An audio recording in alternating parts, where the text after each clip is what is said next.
एक मछुआरा प्रतिदिन मछलियां पकड़ने जाता था। उस दिन भी नित्य के प्रति की भांति अंधेरे में ब्रह्म मुहूर्त में निकला और मार्ग में जा रहा था, अंधेरा था, उसका पैर किसी वस्तु से टकराया, खन खन की आवाज हुई, उसने हाथ नीचे बढ़ाया, उठाया, एक थैली थी और उसे लगा किसी बच्चे ने कंकड़ पत्थर डाल के इसमें रख दिया है। लेकिन नदी किनारे गया, जाल डाल दी और सूर्योदय का इंतजार करने लगा। मन में यही ख्वाब देखता कि मछलियां पकड़ूंगा, इसे बेचूंगा, पैसे मिलेंगे, मकान बनवाऊंगा, नौकर चाकर रखूंगा, गाड़ी घोड़ा रखूंगा, अमीर आदमी बन जाऊंगा, सुख से जीवन बीतेगा।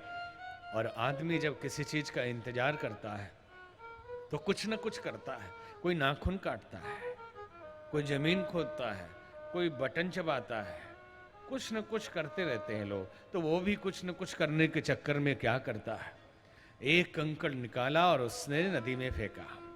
एक कंकड़ निकाला और नदी में फेंका।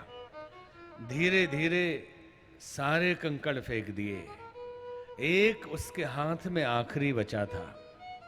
और जैसे ही फेंका, सूर्य की किरणें उस पर पड़ी और चमक गया। जैसे ही चमक हुई, वो फूट फूट कर रोने लगा। क्यों रोने लगा? क्योंकि वो कंकड़ समझकर जिन्हें फेंक रहा था वो कंकड़ नहीं, हीरे थे। पछतावा ये होने लगा, पश्चाताप की अग्नि में जलने लगा, फूट फूट कर रोने लगा कि हे प्रभु, मैं तो यही सोचता रहा मछलियां मिलेंगी, पकड़ूंगा, बेचूंगा, मकान बनाऊंगा, नौकर चाकर, बॉडीगार्ड, बाउंसर रखूंगा, गाड़ी खरीद लूंगा, लेकिन हीरे की थैली मुझे हाथ में आपने दे दिया और मैंने सारे हीरे बेच दिए। आखिरी हीरा भी मेरे हाथ से निकल गया, अब वो भी मैं पकड़ नहीं पा रहा। और फूट फूट कर रोता है। ये कहानी केवल एक मछुआरे की नहीं, हमारी आपकी कहानी। हमें परमात्मा ने हीरे जैसी जिंदगी दी। एक एक क्षण हीरे जैसा अमोल है, एक एक क्षण हीरे जैसा अमोल है। कभी ताश खेलकर, कभी जुआ खेलकर, कभी सिनेमा देख के, कभी झगड़ा करके, कभी आलस्य में, कभी प्रमाद में, और कभी ये कहते हैं कि अरे समय कटता नहीं है तो टाइम पास कर रहा हूँ, तो कुछ कर रहा हूँ। ये टाइम पास करने के लिए नहीं, ये जिंदगी ऐसे ही गंवाने के लिए नहीं है। एक एक क्षण और पता कब चलता है, जब मृत्यु सैया पे पड़े होते हैं तो मरने वाले की आंखों से आंसू निकलता है। हर आदमी को देखेंगे, कोई जोर से रोता है, किसी आवाज नहीं आती, आंखों के साइड से आंसू निकलते हैं। और इन रोने वालों में दो तरह के लोग होते हैं। एक तो इसलिए रोते हैं जिनको सूर्योदय हो गया, ज्ञान की किरण मिल गई, कोई सदगुरु मिल गया, कोई ज्योति जग गई, एहसास हो गया कि आखिरी जो गया वो हीरा था, आखिरी कंकड़ जो मेरे हाथ से छूटा है वो हीरा था और ये भी चला गया। हे प्रभु, काश पहले पता होता तो मैं पूरी थैली ही बचा लेता, उसकी कीमत असली लगाता और मैं वैभवशाली बन जाता। और दूसरे लोग इसलिए रोते हैं कि अंधेरे में आए और अंधेरे में चले गए, न कोई गुरु मिला, न कोई ज्ञान मिला, लेकिन फिर भी क्यों रो रहे?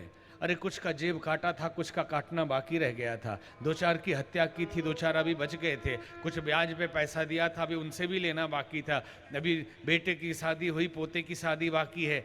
इसलिए रोते हैं कि प्रभु थोड़े दिन रहते तो माया में थोड़े और लिप्त हो जाते। जीवन अमोल है और इसे ऐसे नहीं गंवाना। जवानी ऐसे चली जाती है, मध्य उम्र तो भी और चली जाती है, और जहां जाएं शिकायत लोगों की मिलती है, अभी उम्र है पूजा पाठ करने की, ये उम्र नहीं है पूजा पाठ करने की, ये उनका कहना है। ये उम्र नहीं तो कब करोगे? बुढ़ापे में करोगे?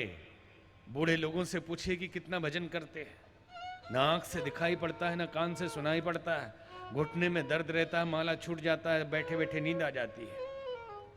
एक बुजुर्ग आदमी, बच्चे बड़े धार्मिक थे, उन्होंने सुन लिया था कि जिंदगी में भले ही कुछ ना हो, आखिरी में तो भगवान का नाम आना ही चाहिए। तो पिताजी मृत्यु सैया पे पड़े थे, तो उन्होंने पिताजी से पूछा कि पिताजी सब्जी लाने जा रहे हैं, कैसी सब्जी लेके आए? तो कहते ना ज्यादा कच्ची हो ना पक्की हो। बेटे बोले अरे अभी भी नहीं माने, हम तो ये सोचते थे कि अभी भी बोल दें, कम से कम हरी हरी लाना, तो हरी हरी मुंह से तो निकल जाए। एक बार वो भी हरी हरी नहीं निकला उनके। तो ये जीवन अमोल है